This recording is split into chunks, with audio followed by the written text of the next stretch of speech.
et bienvenue sur Marvelous, là on ne parle que de Marvel Champion et de Maya aussi. Qu'est-ce qui se passe les mecs de la FFG, hein? On a à peine terminé les sinistres motivations que bim, derrière vous nous proposez une nouvelle extension. Ah, bah c'est trop cool ça, c'est hyper sympa. Moins pour les comptes en banque, il faut avouer.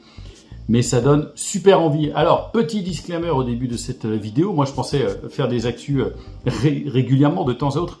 Donc là, il y a beaucoup d'actus qui sortent très très vite. Alors déjà, merci pour l'accueil que vous avez fait sur l'actu numéro 1 qui a dépassé les 1000 vues. C'est assez exceptionnel. Alors peut-être que cette actu, certains d'entre vous ont confondu avec la sortie de cette nouvelle extension dont on va parler maintenant. Mais en tout cas, vous êtes nombreux à réagir à toutes les premières vidéos analyses, à corriger quand il y a besoin de corriger. Et c'est hyper bien de pouvoir avoir une communauté comme ça, extrêmement bienveillante aussi, qui corrige parfois des erreurs aussi que je peux faire. Mais en tout cas, ce que je voulais vous dire, c'est que cette extension, je vais essayer de la regarder très rapidement, histoire de ne pas faire une vidéo de 2 heures, de manière à ce qu'on ait une vidéo un tout petit peu courte. Donc je vais regarder de manière très rapide, je vais survoler l'histoire du scénario qui nous est proposé, même si on va regarder un tout petit peu les méchants, évidemment.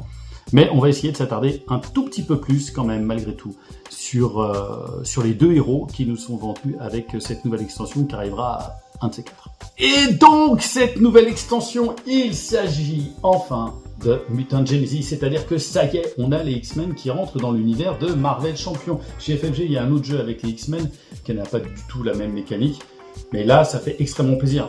Imaginez quand même que les X-Men, on peut en bouffer, mais alors pendant au moins 10 extensions. Il y a tellement de scénarios possibles. Moi, ça a été mes héros préférés quand j'étais plus jeune, autant jadis. En tout cas, leur âge d'or, entre 77, je crois, et 83, il y a eu des scénarios vraiment extraordinaires. Et là, le scénario de cette boîte qui nous est proposé dans Mutant Genesis, c'est un scénario qui reprend l'histoire d'un des films des X-Men, j'ai plus le nom en tête, mais j'essaierai de le mettre en copie de cette vidéo, ou sur le montage. Très rapidement, c'est, vous vous souvenez, c'est les X-Men qui doivent revenir dans le passé pour empêcher le meurtre d'un fameux Robert Kelly. Je ne sais plus très bien d'ailleurs s'il s'appelle Robert Kelly dans le film, parce que si ce Robert Kelly meurt, et ensuite il va y avoir toutes les sentinelles, et les X-Men vont périr. Et c'est tout un arc narratif qui est extraordinaire dans les comics, mais vraiment fabuleux. Et pour moi, vraiment à la hauteur je dirais, du Gant de l'Infini, c'est dire. C'est vraiment un arc narratif incroyable chez les X-Men. Pour revenir à cette boîte, à cette nouvelle extension qui nous a été proposée, annoncée dernièrement, on va avoir tout un scénario où petit à petit, une fois qu'on aura sauvé Robert Kelly, je commence à voir où est-ce qu'on va aller, il va y avoir des sentinelles, etc. jusqu'à arriver au méchant, je dirais, le plus iconique de l'univers des X-Men. Vous savez très bien de qui je parle. On va regarder très rapidement les 5-6 méchants qui nous sont proposés, enfin les plus de 5 méchants qui nous sont proposés, parce que chez les X-Men, les méchants, il y en a pléthore. On a donc d'abord Sabretooth qui, dans sa version 1, est à 1 de manigance et 2 d'attaque. Mais à chaque fois qu'il s'active contre vous, vous allez défausser la carte du dessus du deck et vous allez le soigner de chaque boost qu'il y a sur cette carte. Donc autant vous dire qu'il va falloir le taper très très fort. Il a 13 points de vie par personnage en jeu contre lui. Bon, je pense que les petits decks protection risquent d'en chier un tout petit peu, si vous me passez l'expression, avec Sabretooth, le frère de Wolverine, je le rappelle. Voilà. Après, dans le scénario, très rapidement, on doit faire en sorte que Robert Kelly ne se fasse pas tuer, donc il risque de prendre des beignes pour nous, et c'est ça qui est qui va être un petit peu plus compliqué visiblement dans ce scénario. Donc en tout cas, moi j'aime la trame narrative, et puis j'ai envie de la découvrir et de pas tout me spoiler comme ça par la suite. On a en deuxième méchant qu'on va rencontrer, évidemment, une sentinelle qui a 2 de menace et 2 d'attaque. Alors, ténacité, les cartes d'état tenace, ça va être un fil rouge de cette vidéo. Quand c'est révélé, le premier player, quand il est révélé, la sentinelle, le premier joueur cherche dans le deck rencontre et dans la pile du deck rencontre l'Abduction Protocol Side Manigance. Donc en gros, ça va être une manigance qu'on va révéler et sous laquelle il va y avoir un héros captif. Donc on va voir ça rapidement. Il y a ça aussi, je crois, dans le crâne rouge. Et une fois qu'on arrive à aller au bout de cette manigance, on va réussir à libérer quelques héros que malheureusement on ne pourra pas utiliser dans nos decks par la suite, dans nos decks dans l'ensemble, et qui sont des héros qui vont simplement exister, en tout cas aussi comme dans le crâne rouge, uniquement pour la campagne. Alors on va regarder aussi rapidement malgré tout. Pour 2 Boom Boom, on a un allié qui a 1 de menace, 1 d'attaque, captive, X-Men. Après que Boom Boom a attaqué, vous lui placez un compteur bombe sur lui, et à la fin du tour du joueur, il va mettre 2 points de dégâts à tous les ennemis pour chaque bombe sur lui. Donc ça peut être vachement intéressant sur un gros tour. Et si vous voulez aussi le soigner, ce personnage, ça peut être très intéressant. Si vous lui faites faire 2 fois une attaque, il aura donc possibilité de 4 dégâts à la fin du tour du joueur. Ce qui permet de raser véritablement un board, et ce qui permet aussi effectivement de faire du lourd. Moi je trouve ça très intéressant. Un autre héros captif, je crois qu'ils sont que 2, là on n'a que 2 qui sont révélés. Cannonball pour 2. Ah oui, alors quand on défait la menace, quand on arrive au bout de la menace, ces joueurs sont directement en jeu avec le joueur qui a réussi à dégager la menace. Donc pour 2, 1 de contre, 2 d'attaque, et il prend -1 de dégâts consécutifs quand il attaque et qu'il arrive à battre un sbire. Je crois que c'est comme Tigra, comme concept. Pour 2, c'est très bien. Voilà, je trouve que ça va être un héros allié captif hyper intéressant à libérer. Voilà, je pense que ça peut valoir le coup. Je pense qu'il y en a 4 ou 5 si je ne dis pas de bêtises. Alors, on va continuer d'avancer un tout petit peu rapidement, encore une fois, dans le côté scénario. Le Master Mold, qui est un peu le grand patron des sentinelles, 1 de manigance, 2 d'attaque. Alors lui, il est carrément robuste, il s'en fout d'être sonné ou désorienté. Encore une fois, état tenace. Et quand lui manigance contre nous, et vous allez voir, vous n'allez pas avoir envie qu'il manigance véritablement contre nous, on va aller chercher, on va défausser des cartes du deck rencontre jusqu'à avoir en jeu contre nous une sentinelle. Donc il va y avoir énormément de sbires contre nous, ça risque d'être très intéressant. Pardon, aussi comme mécanique. Voilà, là il va avoir ses manigances, Sentinel Factory. Vous pouvez aller effectivement sur la news de FFG, regarder ça.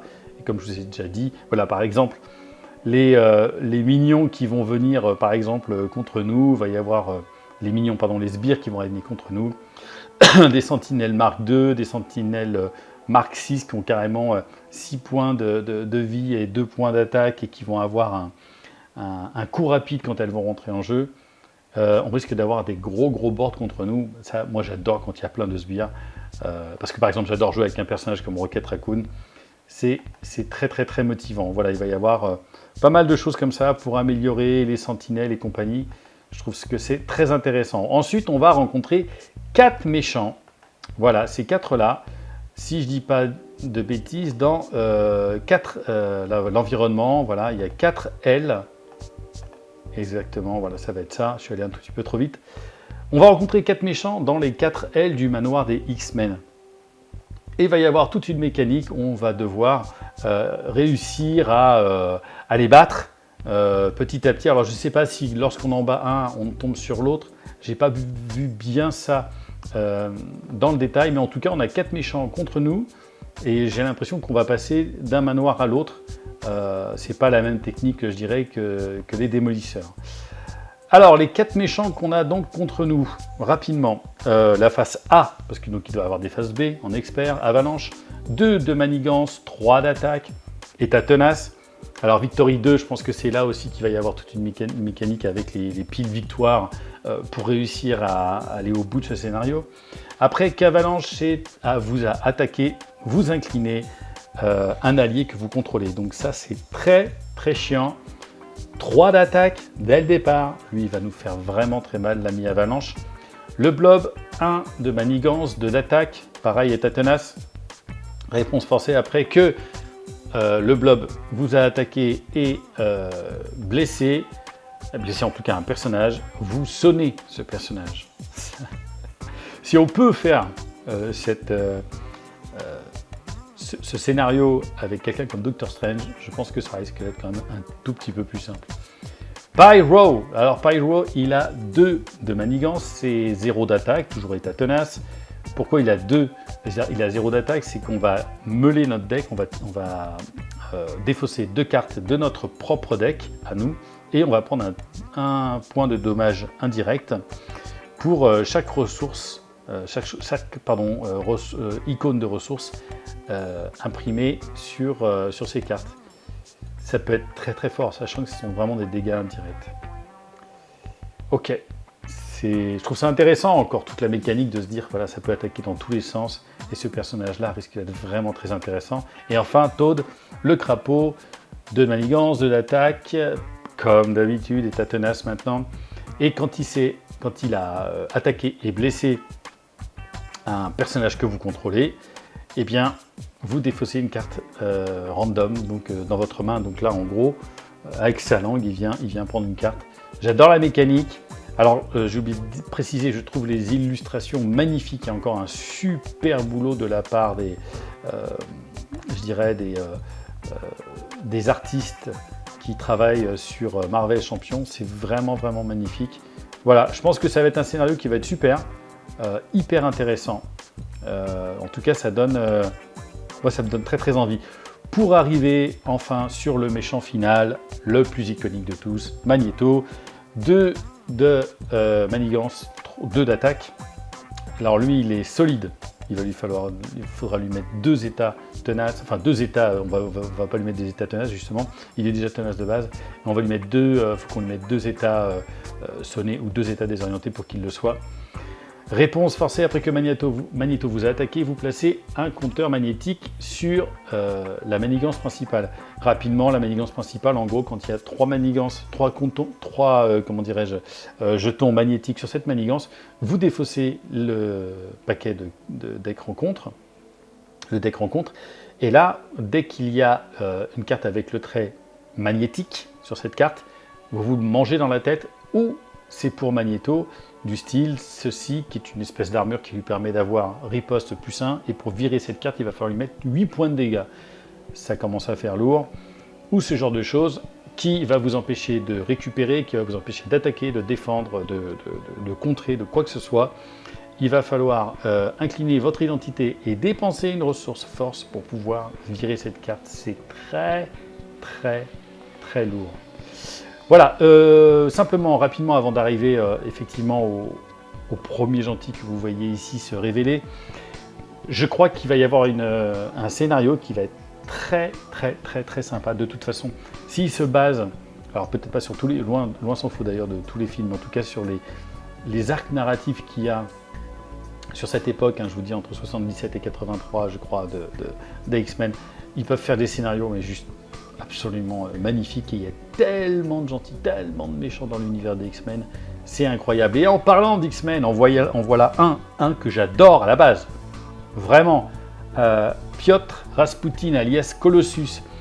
Alors on a 4 de rec, il a une taille de main de 6, point de vie 14, rappelez-vous, dans la dernière actu, je vous ai parlé d'une carte basique qui va vous permettre de devenir solide si vous avez 14 de points de vie imprimés sur votre carte. Donc résultat, je vous assure que Colossus, ça va être dément. J'ai très très hâte de faire son analyse.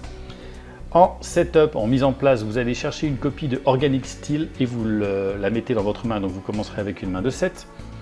Et après que vous vous êtes transformé en Piotr Rasputin, vous allez chercher une carte de votre set signature et vous le mettez, enfin dans votre défaut, c'est vous mettez dans votre deck rencontre. C'est une carte alter ego géniale.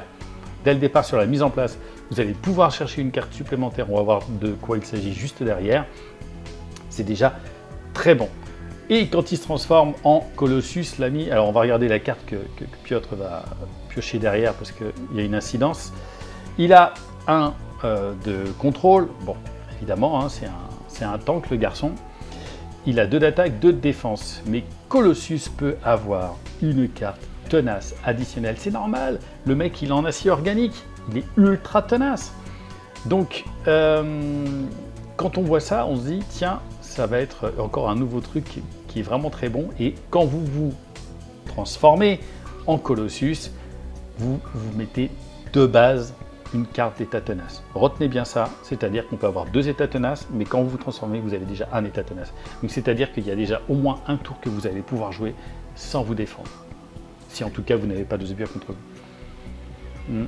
Je trouve ça vraiment énorme, ça va être un tank incroyable. On se dit, effectivement, il a une taille de main de 4. Mais. Donc la fameuse carte que l'on va chercher en alter ego pour la mise en place. Pour 2, on met 2, alors donc Organic Steel, on met 2 compteurs dessus. Et quand on perd un état tenace, on incline cette carte, on vire un compteur, on se rajoute un état tenace. Ce qui fait qu'on va pouvoir rester longtemps avec 2 états tenaces. Et pourquoi ces états tenaces sont aussi importants? Tout simplement parce qu'ils vont nous servir de monnaie. Et ouais, c'est pas grave donc d'avoir une taille de main à 4. Eh ouais, c'est ça d'un coup qui devient extrêmement intéressant dans cette mécanique. Donc je me dis, là, ils ont encore créé quelque chose de formidable à FFG par rapport à ça. Donc on a Made of Rage, qui est un événement, super pouvoir, interruption de héros. Quand vous faites une attaque, quand vous performez une attaque basique, vous virez un état tenace de Colossus et vous gagnez 6 points d'attaque et vous gagnez Overkill, donc déferlement. Pour 0, juste une carte d'état tenace qu'on peut se remettre juste derrière.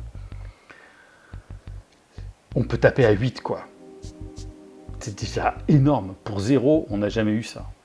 Magnifique. Steel of Fist. Alors, pour 2, un autre événement. Attaque de héros. Vous mettez 5 dommages à un ennemi. Et vous pouvez défausser une carte d'état tenace de votre héros. Et vous sonnez et vous désorientez l'ennemi. Donc, en gros, si c'est le méchant, bah vous avez 2 tours tranquilles en face de vous. Le tour où vous sonnez. Le tour d'après, vous repassez au besoin en Piotr Rasputin. Et là, vous vous soignez et lui, il est désorienté. Incroyable.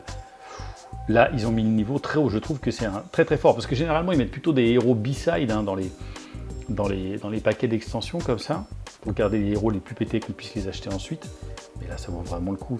Iron Will pour 2, une nouvelle amélioration. Colossus gagne 1 de menace après que vous défaussez une carte d'état tenace, vous piochez une carte. Ça s'arrête jamais. Ces améliorations sont vraiment géniales. C'est-à-dire qu'on va se retrouver non pas avec 4 mains, mais avec une taille de main de 4,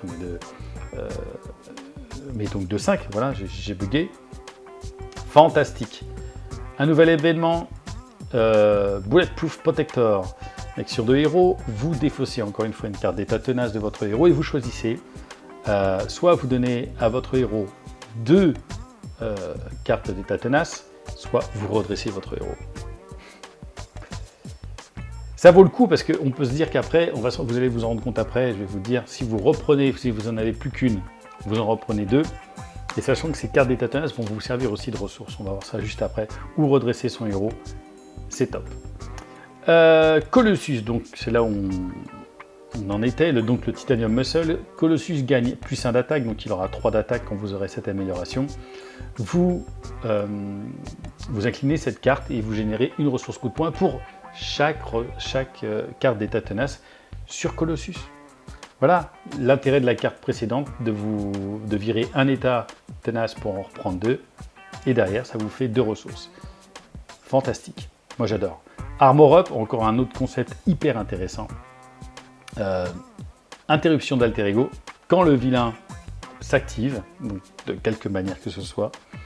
Alors a priori, d'ailleurs oui, c'est même pas marqué, oui, quand il s'active, c'est soit en manigance, soit en attaque, vous changez de forme.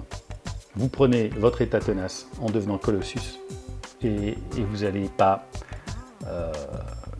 prendre de dégâts. Et ce qui va être très fort, c'est que ça peut s'activer durant le tour en tout cas, c'est pas précisé, et si vous jouez en coopération, ça peut s'activer durant le tour de votre partenaire. Là, on a des cartes qui sont livrées donc avec le paquet de Colossus. On se doute bien qu'il était en protection. Alors, Persévérance, ça existe déjà, hein, mais donc il avait c'est le graphisme qui change. Après, vous avez changé de forme pour 1. Vous donnez à votre héros une carte d'état tenace, qui est encore logique. Là, pour 2, on a Powerful Punch. Interruption de héros. Quand un ennemi initie une attaque contre vous, vous mettez 2 dommages, 2 dégâts à cet ennemi pour 2, 4. C'est pas dingue. C'est pas dingue. Mais c'est bien, hein, mais c'est pas dingue. Polaris en allié pour 3, 1 de contre, 2 d'attaque, 3 points de vie. Ok. Après que Polaris est entré en jeu, vous donnez à un X-Men, un personnage X-Men, un statut de carte d'état tenace, enfin une carte d'état tenace. Elle a toute sa logique, en tout cas là a priori dans le deck, même dans le deck préconstruit de Colossus, ça vaut vraiment le coup je pense. S'il vous plaît, vous allez nous faire un Professeur X en héros. Parce que moi, j'ai jamais eu Nick Fury en héros. Je rêvais d'avoir un Nick Fury en héros. Les gars de FFG, vous nous faites un Professeur X en héros. C'est pas possible autrement. Pour 3, on a 3 de contre, 3 de points de vie. On s'en fout de ces points de vie parce que de toute façon, à la fin de votre tour, vous allez le défausser. Après que le Professeur X est entré en jeu, vous choisissez soit vous désorientez un ennemi, soit le vilain, pardon, soit vous assommez un sbire ou vous redressez un X-Men. Bah, c'est très bon. Alors c'est vrai qu'on ne peut pas assommer le vilain, on peut assommer un sbire. Pour 3, ça fait le taf. D'autant qu'il va nous servir de tanker et qu'il va virer 3 de manigance. Je reprends, ça fait pas le taf. Ça fait vraiment bien mieux que le taf. Merci Professeur X.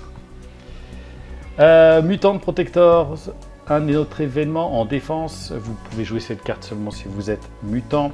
Interruption de héros, quand un ennemi vous attaque, vous mettez un X-Men allié en jeu que vous avez depuis votre main. Vous l'inclinez et vous le déclarez comme défenseur de cette attaque. Ben ouais, carrément. Parce que, par exemple, on met en jeu Polaris ou on met en jeu le Professeur X. Alors je pense que quand il rentre en jeu,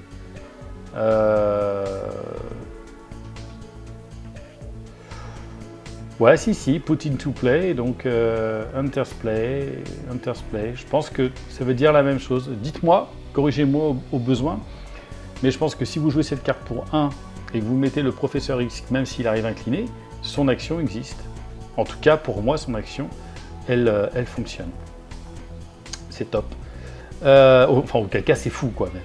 Parce que on n'est pas du tout dans le truc des cartes commandement avec les alliés qui se défaussent à la fin du tour. Lui, il reste. Alors, il va peut-être prendre une grosse pastèque, ce qui fait qu'il n'a que 3 de points de vie, le Professeur X. Et ça peut valoir le coup. Ensuite, une amélioration, encore une fois en protection.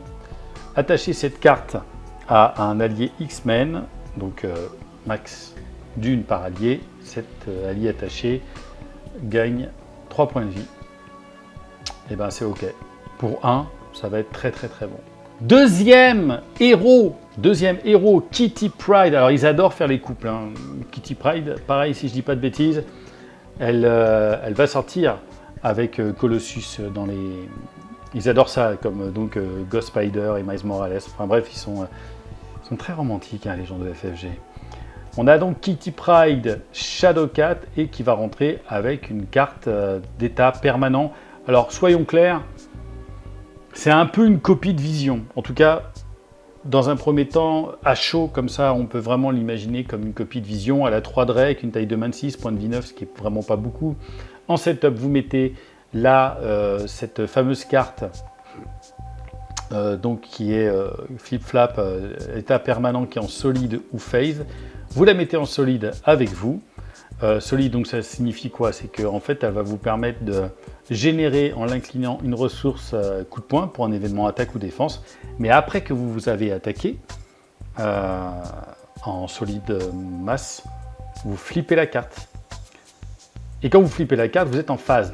Et quand Shadowcat se défend avec cette carte, cette amélioration sous cette face, quand elle est en train d'attaquer, faire attention, pas une fois qu'elle a attaqué, pendant qu'elle est en train d'attaquer, c'est-à-dire que pour moi, même les dégâts indirects, elles sont en contre-fou. une fois qu'elle s'est défendue, pendant qu'elle se défend, elle ne prend aucun dommage, 0. Je crois que c'est moins 2 dommages que se prend Vision. Là, c'est carrément même 0 dommage.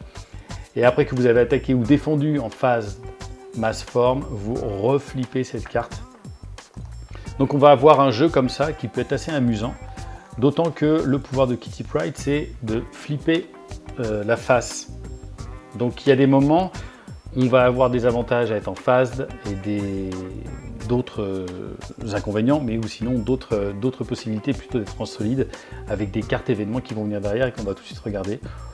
Ok, c'est intéressant. Et Shadowcat qui a des stats super de base, 2-2-2. Quand vous êtes en phase, donc là effectivement, Shadowcat ignore toutes les icônes toutes les icônes de patrouille, de crise, de quoi que ce soit qui sont en jeu. C'est ça qui est vachement intéressant.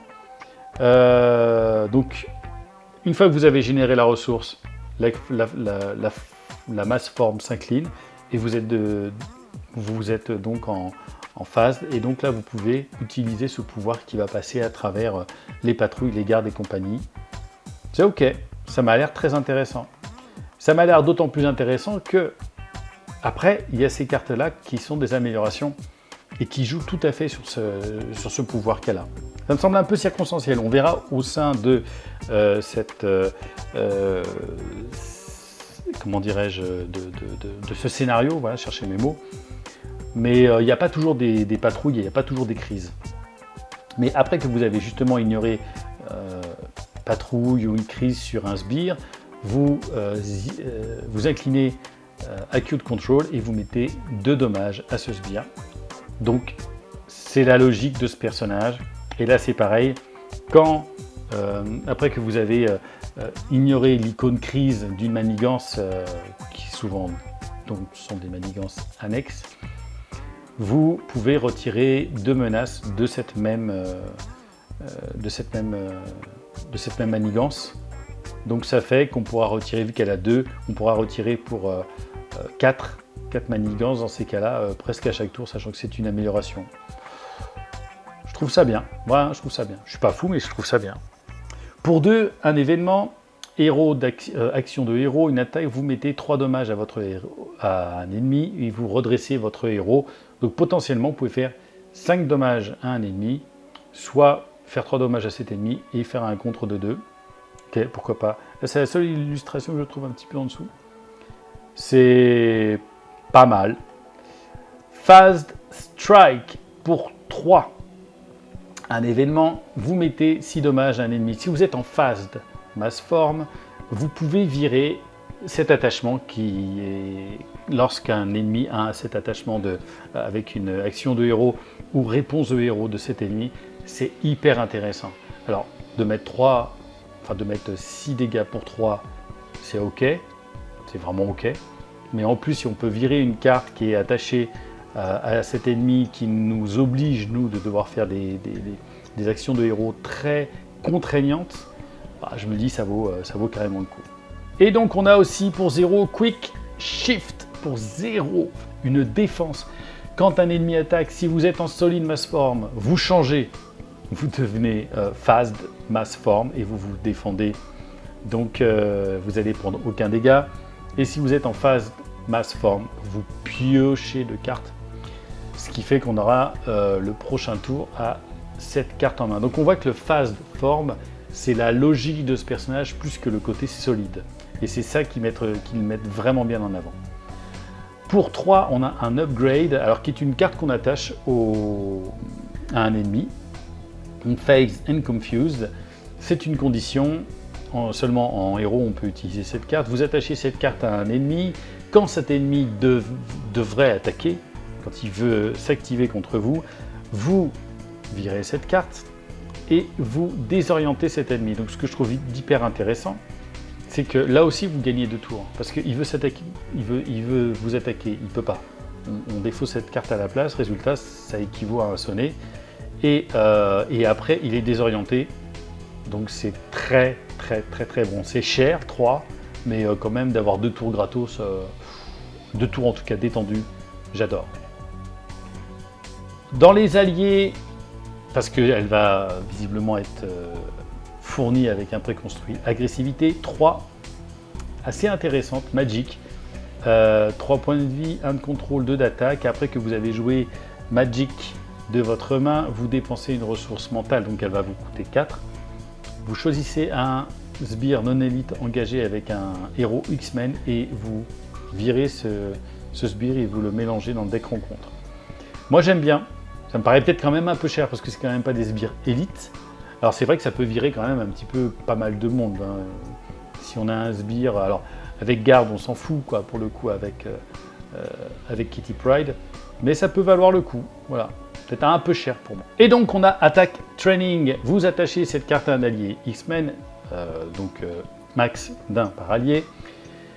Cet allié gagne plus 1 d'attaque et 2 points de vie. Et donc, c'est pour qui? C'est pour lui, c'est pour Wolverine. Alors Wolverine, il coûte cher, il coûte 4, il a 4 points de vie, il a 1 de contre, ce qui a priori ne s'intéresse pas. J'aurais même mis 0 moi, mais il a 3 d'attaque. Et les attaques de Wolverine gagnent perçant, c'est logique. Donc là, tous les états tenaces, il s'en fout. Et après que votre tour commence, vous soignez un dégât de Wolverine. Donc, si on lui attache cette carte, il va attaquer à 4 et il va gagner 2 points de vie. Donc il sera à 6. Je vous laisse faire un petit peu le calcul, mais ça peut faire mal. Il peut monter vraiment très haut. Si en plus on essaie de le soigner, Wolverine, ça risque d'être vraiment très très très fort. Parce qu'avec 6 points de vie, quand il va attaquer une première fois à 4, il lui restera 4 points de vie. Au début de votre tour, il sera à 5 points de vie. Vous réattaquez, il sera à 3 points de vie. Enfin, vous avez compris, au fur et à mesure. Donc, il va pouvoir mettre, je pense, calcul rapide comme ça, jusqu'à 15 points de dégâts. Formidable, Wolverine. Évidemment, le héros va bientôt arriver. Quel genre de mécanique vous verriez pour Wolverine? Dites-moi ça en commentaire. Si vous avez regardé la vidéo jusqu'ici, j'avais dit que je faisais une vidéo courte, mais bon, c'est impossible. Et les 2 dernières cartes qu'on a, Gatekeeper pour 0, Upgrade. Vous attachez cette carte à un sbire, il gagne 2 points de vie et il gagne Patrouille. Après que vous avez détruit le sbire, vous virez 4 menaces de la manigance principale, pardon. Ouais, je sais pas. Alors c'est peut-être bien pour certains héros qui n'ont vraiment aucun travail, qui n'ont aucune carte pour gérer de la manigance. Bon, faut voir. Je suis pas hypé comme ça. Et enfin, Team Strike, c'est un événement. Vous jouez seulement si votre identité a le trait X-Men. Attaque de héros. Vous inclinez votre héros et ce que vous voulez d'alliés X-Men et vous mettez X dommages à tous les ennemis en jeu. X est égal au total de toutes les attaques des personnages que vous avez inclinés de cette manière. Ben, ça va pouvoir faire mal. Pour 1, si vous êtes full board avec 3 X-Men avec vous, je pense qu'il y a des combos qui risquent de faire vraiment très très mal. Alors mon avis c'est que c'est vachement intéressant. J'ai très très envie, je suis très très hypé. On attendait ça de toute façon les X-Men depuis si longtemps. Ça fait excessivement plaisir. Et évidemment, qu'est-ce qu'ils nous mettent à la fin? On voit ici les 2 héros. Il y en a un qui fait ça, donc qui tire des rayons avec ses yeux. Bah, vous vous doutez bien que c'est Cyclope. Et l'autre en face est facilement reconnaissable. C'est Phoenix qui est censé être le personnage le plus puissant des X-Men. Est-ce qu'elle aura une mécanique un peu à la manière de Wanda qui va pouvoir faire des trucs ouf, mais extrêmement dangereux et compliqués? J'adore. Et ils nous disent que cette fois-ci, il y aura bien 6 paquets de héros au lieu de 4 avec la sortie de Mutant Genesis. Donc, faites des économies. C'est ça qu'ils viennent de nous dire, les gars de FFG. Bon allez, pour aller pas plus loin, simplement pour conclure, moi je trouve que Mutant Genesis, ça me donne moi personnellement très envie. Dites-moi vous en commentaire si vous êtes totalement hypé par cette nouvelle. Perso, je le suis, vraiment ça donne très très très très envie. Qu'est-ce que vous attendez de cette nouvelle boîte de scénario? Quel héros X-Men vous êtes pressé de voir arriver? Moi je vous le dis, bon, Phoenix, elle est annoncée, évidemment c'était mon personnage préféré quand j'étais gamin. Wolverine, je suis à fond. Je kiffe aussi Cyclope, Colossus, j'adorais. Diablo, je pense qu'on va tous kiffer d'avoir Diablo, mais quelles vont être les mécaniques? Bref, dites-moi tout ça en commentaire. Si vous avez aimé cette longue vidéo, vous mettez un pouce bleu pour montrer votre soutien. Vous n'oubliez pas, vous abonnez à la chaîne du Troll Savant. Et puis vous activez la petite cloche pour ne louper aucune des notifications. Voilà, je crois qu'on est enfin un jour sur ces actus. Merci de les avoir suivis, merci de les partager, merci de les regarder en tout cas jusqu'au bout. On se retrouve très vite de nouveau. Pourquoi? À mon avis, là, pour ce coup-là, pour une analyse de héros. Allez, ciao Marvelous.